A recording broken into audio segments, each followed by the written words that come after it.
Namaste Losties. Coming up, we chat more about Sawyer. We wonder what Ben's temple trip is going to do for him and have a biggest Lost fan update. This is your midweek edition of the official fan show for Lost on Sky One.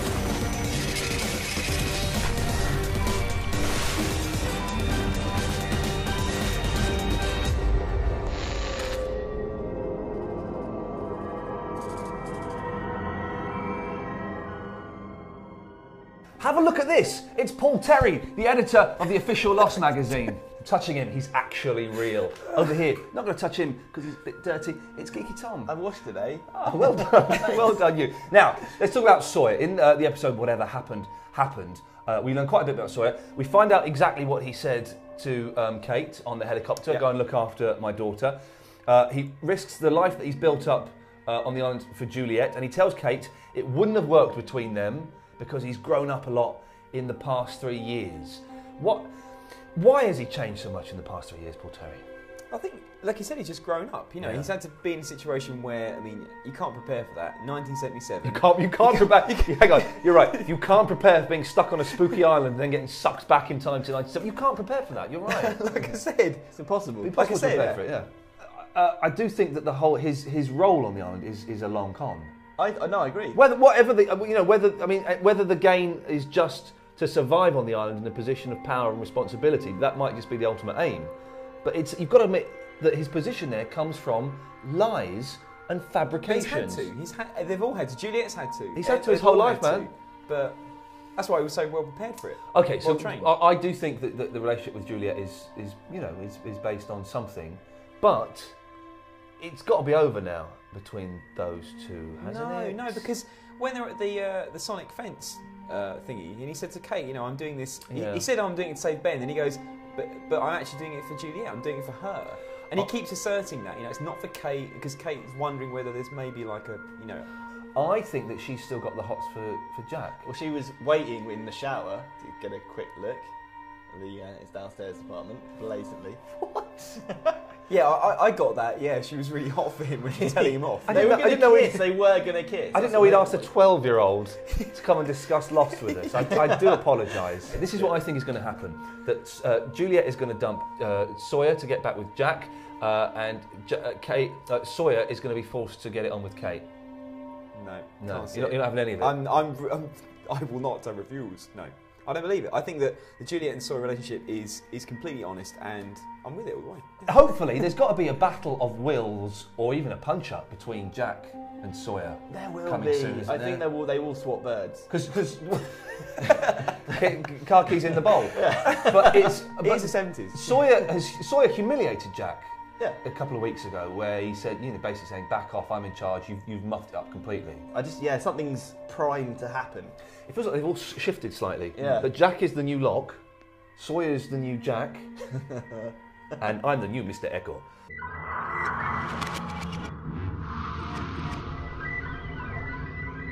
We've got a forum post from Le Fleury.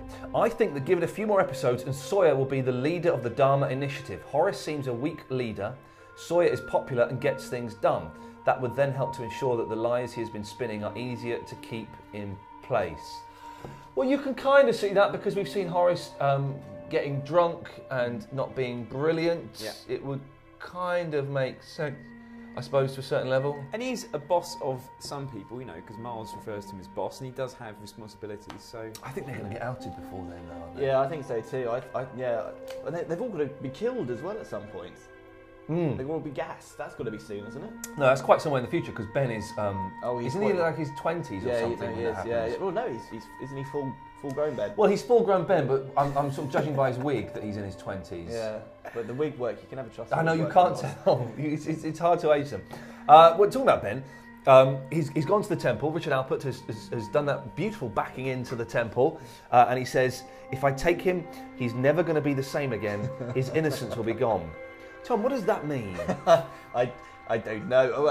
Well, maybe the cloning thing is that I spoke about. This is your cloning theory. Well, that bears. We'll give you 20 seconds to talk about this guff. Well, the evil twin, but was it something like bad twin? There was a whole big thing going on early on. This, you know, hints to everybody having a twin. Maybe that's what happens. And they connect him to a super brain computer. Oh, right. Yeah, he said. Yeah. What is going to be in the temple, Paul? I think the fact the monster dragged someone underneath it and severed his arm off, and now What's down there? Richard, this is what's confusing me. So the monster did that. We saw that happen. Arm severed off. Richard Apple's just walked in there. But he's walked in there with Ben to help Ben. But does the smoke monster exist in 1977? I don't think we've seen a reference to it in. So the Dharma Initiative, they've not made any reference to it. The sonic fence is to keep the hostiles out. No mention of the smoke monster. Yeah. So perhaps it isn't around then. Rousseau lands in what, 80s, I guess. Late 80s, about late 80, 88, something like that. So maybe the smoke monster doesn't exist. No, it does. Of course it does. In 1977. Well, they just made I think it does. Why? Why not? We know that we suspect it's a made thing because of the mechanical noises. Then why wouldn't it be, if it was going to be anywhere, be in the temple? I think it does exist. There's no reason why it wouldn't do. Okay. We've got a forum post from TNC Forever. What if Ben wanted Jack to save him so that he doesn't become the man who kills all those people? So he gets Jack to operate on him to save him and wants Jack to want to save him in preparation for 1977, where Jack should have saved him, but Jack doesn't. So Ben gets taken to the others and becomes a different person, the one we know. If Jack had saved him, Ben wouldn't be the manipulator we all love to hate. My theory is that the others made him that way. Yeah, well, we know that. It's not a theory. So basically, I think that Ben wanted things to be different, but it didn't work according to his plans. It's long, but I get the gist of it, and it's quite interesting. He wants Jack to save him as a child. Yeah. So that he doesn't become spinal evil operation, Ben. You know, all that preparation. Yeah, exactly what they said. Because he does say in the spinal thing, I want you to want to help me. Exactly. Yeah. So if that's true, that's very well observed. If you'd like to contact us with your theories and have them ripped apart by us, or applauded if we think they're good, do send us an email to lostonsky1@sky.com. You can also get in touch with us on the Facebook, the Bebo, the MySpace, and the Twitter. We've got a few more theories that have come in about Ben and Widmore and the coming war. An email from Farouk says, I think the war that Widmore is talking about is the war between Dharma and the hostiles. He knows because he experienced it when he was younger. Widmore thinks history can be changed and wants Locke to help the Oceanic Six to get back because they're the only ones that can stop Ben. Ben wants them back on the island to make sure he becomes what he has become. He really badly wanted Saeed back there because when Saeed shoots kiddo Ben, then he will get healed by the island and the hostiles others will be convinced he's the chosen one and will take Widmore's place to become the leader. Okay, there's a couple of things there that I quite like. I forget for a second that Ben is going to forget what's happening to him in the temple. Right, okay. He does wind up Saeed, doesn't he? When Saeed's building that house somewhere and he says, you love to kill, Saeed, you can't stop killing, you're a killer. It's almost as if he's winding him up. So that to the point where Saeed, says, the next time I see you, I'm going to kill you. Yeah, exactly. Kind of thing. So he's made that happen. Comment. Yeah. He has made Saeed go back to 1977 and made him shoot himself as a 10-year-old boy. He's made that happen.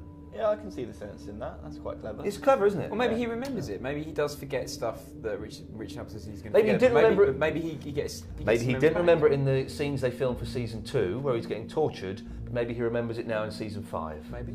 I got an email from James Blundell. After rewatching The Life and Death of Jeremy Bentham, I noticed that Widmore doesn't specifically mention that he was the leader of the hostiles.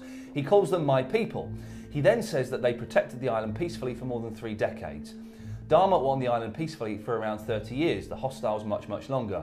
I think that Widmore had seen the island's capabilities when he was a hostile and chose to set up the Dharma initiative with Alvar Hanso, hence why he's so wealthy.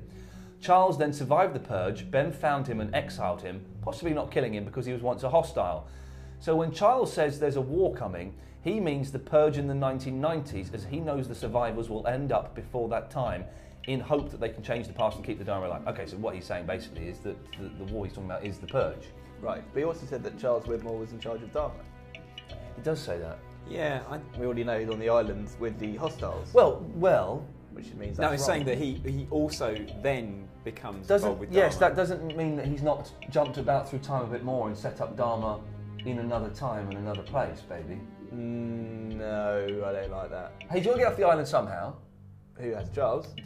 Yeah. It's either the submarine, right, or he turns the wheel and that spins him off somewhere else. I cannot be the submarine. Could be. I mean, Dharma, Widmore. This war thing, it doesn't feel like it's the Purge to me, really. It's like, it wasn't really a war. Now, is there a spy for the hostiles in the Dharma Initiative? Last week we had an email suggesting that Amy could be a spy. This week we've got some more suggestions. Mr. Mo says, Radzinski being a spy explains why he survived the Purge. It may help explain his suicide. That could be good. Feelings of guilt, shame, remorse. Yeah, that's nice. Yeah. It may even explain why he's designing the Swan while on the main island instead of the Hydra, although it could just be that the Hydra is not, in fact, well defended, even though it should be. Why would an engineer want to be present during interrogation? He's not muscle and likely doesn't have the stomach for that type of work. It's because he has something critical at stake or because he knows the guy is, in fact, not a hostile spy. Well, yes, there's something in that. But I think he's just overprotective of the station he's building. Really horrible person. Yeah. Everyone hates like him. sticking his nose in. Yeah, So. the type of person he is, isn't he? Yeah. Okay, Mr. E says, I think there's more to Horace, and he is a spy for the hostiles or the others. I was just going through all the cast members. He was seen in Portland, where Mythlos Bioscience is based. He was there at Ben's birth. This is something. He didn't want to kill Saeed when Radzinski, Amy and most everyone else did because they thought he was a hostile. Yeah, there's something in that. That could explain why he's getting boozed up a bit as well, because again, the whole guilt, remorse, shame thing. Horace being a spy is... Why would he get boozed up though? The others don't get boozed up, do they? Because he's feeling guilty about letting his people down. Really? Yeah. Get boozed up? Yeah. Yeah. All right. What do you get boozed up for? Just for fun. Okay, moving onwards and upwards, the battle to be Sky One's biggest Lost fan continues, and now it's time to compile the leaderboard of geekiness. And hey, you can help us choose. There's still time for you to enter yourself, but let's have a look who's entered so far. This is Donna with her Lost treasure trove. I'm obsessed, as you can see, looking around my room.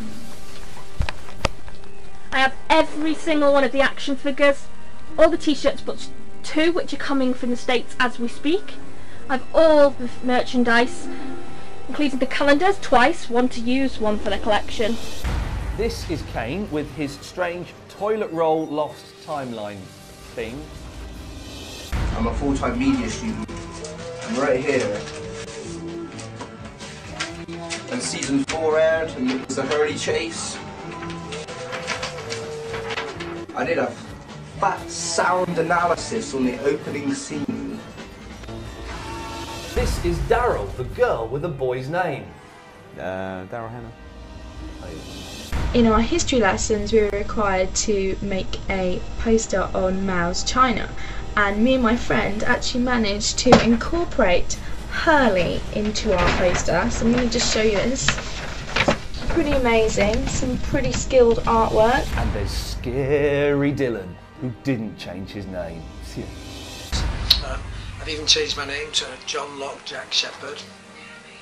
No, I am really. My wife wouldn't let me. But I was nearly going to do it. Still time for you, dear viewer, to get involved. Send your webcam theory proving to us how amazingly Lost obsessed you are, and send it to lostonsky1@sky.com, lostonsky1@sky.com. And if you've got a particular favourite from that lot, let us know, and we'll take your views into account when we compile the leaderboard next week. Time for a quick Facebook poke or wall scribble or whatever it is you do on there. It's from Kathleen, and it says, I'm loving Geeky Tom's orange jumper, :/ brackets. Is that code? A special code for you? Yeah, it's means. Oh, hang on, it looks like a sideways smiley face. That's brilliant, with punctuation. Well done, Kathleen, you're a genius. Now, the orange jumper that Tom has worn in the past is obviously helping you, Tom. Really? Because I Love Geeky Tom has now got 415 members as of recording this. I Love Paul Terry has 91. I Love Ian Lee has 83 members. But if you were to put all of my Facebook groups together, yes, I'd have 87 members.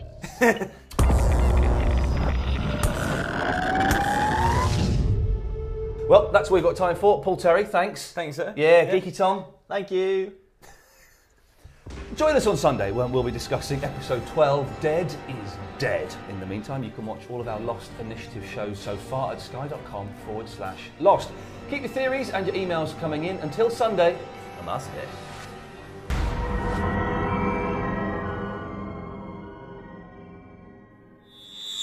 I washed today.